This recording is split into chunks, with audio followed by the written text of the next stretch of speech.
दोस्तों टॉन्सिल हमारे गले के पिछले भाग में स्थित लसिका ग्रंथियों की गठाने होती है जो एक एक दोनों तरफ स्थित होती है। यह हमारे इम्यून सिस्टम जो है उसका भाग होती है जो कि जीवाणु को गले में रोककर शरीर में जाने से रोकती है और हमें इन्फेक्शन से बचाती है। ये टॉन्सिल जो है वो स्पंज की तरह होते हैं जिनमें दरारें होती है। जब इन दरारों में बैक्टीरिया, भोजन के टुकड़े, डेड सेल तथा बलगम जमा हो जाता है तो जमा होकर कठोर गठान बन जाता है और उसे ही टॉन्सिल स्टोन या टॉन्सिल में सफ़ेद दाना होना कहते हैं। मेडिकल की भाषा में इसे टॉन्सिलोलिथ कहा जाता है।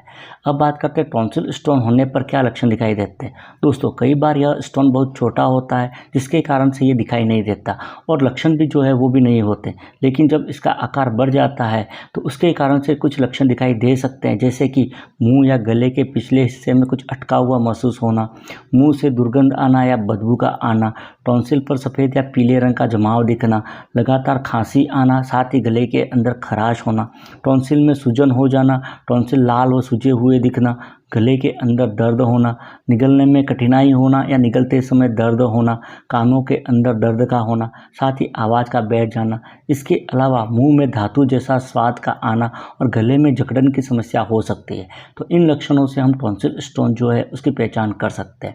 अब बात करते हैं टॉन्सिल में स्टोन जो है वो किन कारणों से बनता है। तो दोस्तों टॉन्सिल में दरारें होती है जिनको टॉन्सिलर क्रिप्ट कहा जाता है। इनका आकार बहुत ही छोटा होता है, ये 1 से 2 mm के होते हैं, लेकिन किसी किसी में इनका आकार जो है बढ़ जाता है। आकार बढ़ने के कारण से इन दरारों में भोजन के टुकड़े, बलगम, बैक्टीरिया इत्यादि जमा होने लगते हैं। साथ ही धीरे धीरे इसके अंदर कैल्शियम जैसे मिनरल जो है वो भी जमा होने लगते हैं। इसके कारण से समय के साथ ये भोजन के टुकड़े, कैल्शियम जो है वो मिलकर कठोर हो जाते हैं और कठोर होने के बाद वो स्टोन बन जाते हैं और उसी को टॉन्सिल स्टोन कहा जाता है। किसी किसी के अंदर एक टॉन्सिल स्टोन बनता है जबकि किसी किसी के अंदर कई टॉन्सिल स्टोन बन सकते हैं। इसके अलावा टॉन्सिल स्टोन जो है बनने के कुछ कारण और भी हो सकते हैं, जैसे कि दांतों की ठीक तरह से सफाई का ना हो पाना, टॉन्सिल में संक्रमण होना जिसके कारण से टॉन्सिल का आकार बढ़ जाना जिसको टॉन्सिलाइटिस कहा जाता है। टॉन्सिलाइटिस के ऊपर वीडियो का लिंक डिस्क्रिप्शन में, वहाँ से आप देख सकते हैं। एक साइनस संबंधी कोई लंबी समस्या है या लंबी बीमारी है तो उसके कारण से भी टॉन्सिल में स्टोन बन सकता है। अब बात करते हैं टॉन्सिल स्टोन जो है उसको कैसे निकाला जाए। तो टॉन्सिल स्टोन निकालने के लिए एक तरीका गरारे करना होता है। यह सबसे आसान और सुरक्षित इलाज होता है। 1 गिलास गुनगुने पानी के अंदर 1 चम्मच नमक मिलाना है और नमक मिलाने के बाद ज़ोर ज़ोर से गरारे करने। ये गरारे 3 से 5 मिनट तक करते रहना है और दिन में 3 से 4 बार करना है। गरारे के कारण से स्टोन जो है वो ढीला हो सकता है और ढीला होकर निकल सकता है। दूसरा खांसी खाना होता है, तेज़ी से खांसी खाना है। तेज़ी से खांसी खाने के कारण से भी स्टोन ढीला हो सकता है और ढीला होकर वो निकल सकता है। अगला लहसुन होता है। लहसुन जो है वो भी टॉन्सिल स्टोन को निकालने में मदद कर सकता है। लहसुन के अंदर जीवाणुरोधी गुण होते हैं जो कि टॉन्सिल स्टोन के अंदर जो बैक्टीरिया जो है उसको मारने में मदद करते हैं। लहसुन की एक कली लेनी है और इस कली को आपको चबाना है। दिन में 3 से 4 बार या 4 से 5 बार कली जो है उसको चबाते रहना है। भोजन के अंदर लहसुन जो है उसको भी शामिल कर सकते हैं। ये भी टॉन्सिल में होने वाले संक्रमण में आपको राहत दिला सकता है।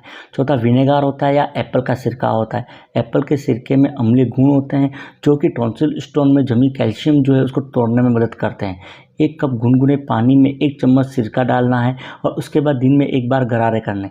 ये गरारे तब तक करने हैं जब तक कि टॉन्सिल स्टोन जो है वो निकल नहीं जाता है। इसके अलावा रुई का एक टुकड़ा लेना है और उस रुई के टुकड़े से टॉन्सिल के ऊपर दबाना है। दबाने के कारण से भी स्टोन जो है निकल सकता है और रुई के साथ बाहर आ सकता है। अलावा कान को साफ करने वाला जो ईयरबड्स होता है उसको पानी से या फिर शहद जो है उससे गीला कर लेना है और गीला करने के बाद आईने के सामने खड़े हो जाना है और मुंह को खोल लेना है। साथ ही टॉर्च की रोशनी जो है वो मुंह के अंदर डालनी है। उसके बाद स्टोन जो है यदि दिखाई देता है तो इस ईयरबड्स की सहायता से उस स्टोन जो है उसको धीरे धीरे हिलाना है और धीरे धीरे हिलाकर उसको बाहर निकालने की कोशिश करनी है। बीच बीच में पानी जो है उससे गरारे करते रहना है। इससे भी स्टोन जो है वो बाहर निकल सकता है। यदि इन घरेलू तरीकों से स्टोन बाहर नहीं निकल रहा है और तकलीफ दे रहा है तो आपको डॉक्टर से संपर्क करना चाहिए। डॉक्टर जो होते हैं वो कुछ मेडिकल और सर्जिकल प्रोसीजर के द्वारा इसको निकालते हैं। इसके लिए डॉक्टर टॉन्सिल क्रिप्टोलाइसिस की प्रक्रिया काम में लगते हैं जिसमें लेज़र की सहायता से स्टोन जो है तोड़ करके निकाल दिया जाता है। साथ ही टॉन्सिल को एक आकार देकर उसमें मौजूद दरारें और छेदों को बंद कर देते हैं ताकि वहां पर भोजन या आदि चीज़ें जमा होकर स्टोन का कारण न बने। अधिक गंभीरता की स्थिति में डॉक्टर टॉन्सिलेक्टोमी करते हैं। टॉन्सिलेक्टोमी के अंदर सर्जरी के द्वारा टॉन्सिल जो है उसको ही काट करके निकाल दिया जाता है। टॉन्सिलेक्टोमी के ऊपर भी वीडियो है जिसका लिंक डिस्क्रिप्शन में आपको मिल जाएगा। अब बात करते हैं दोस्तों टॉन्सिल स्टोन जो है उससे बचाव कैसे करें। टॉन्सिल स्टोन से बचाव करने के लिए एक तो खाने के बाद गरारे करने हैं ताकि टॉन्सिल के अंदर भोजन जो है वो जमा नहीं रहे। दूसरा, गुनगुने पानी में नमक डालकर रोजाना गरारे करने, इससे टॉन्सिल भी साफ होंगे, साथ ही टॉन्सिल के ऊपर जो बैक्टीरिया जो है वो भी मर जाएंगे। तीसरा, रोजाना दिन में 2 बार ब्रश करना है, क्योंकि दांतों का संक्रमण जो है वो भी टॉन्सिल में जा सकता है, जिसके कारण टॉन्सिलाइटिस की समस्या हो सकती है।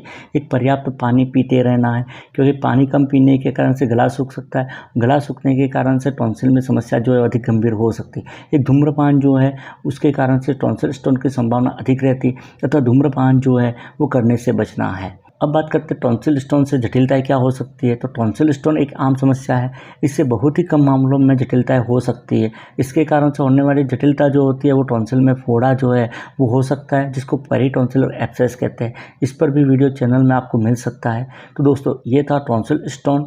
हेल्थ से जुड़े हुए और वीडियो देखने के लिए चैनल को सब्सक्राइब कीजिए। मिलते हैं अगले वीडियो में। Thank you.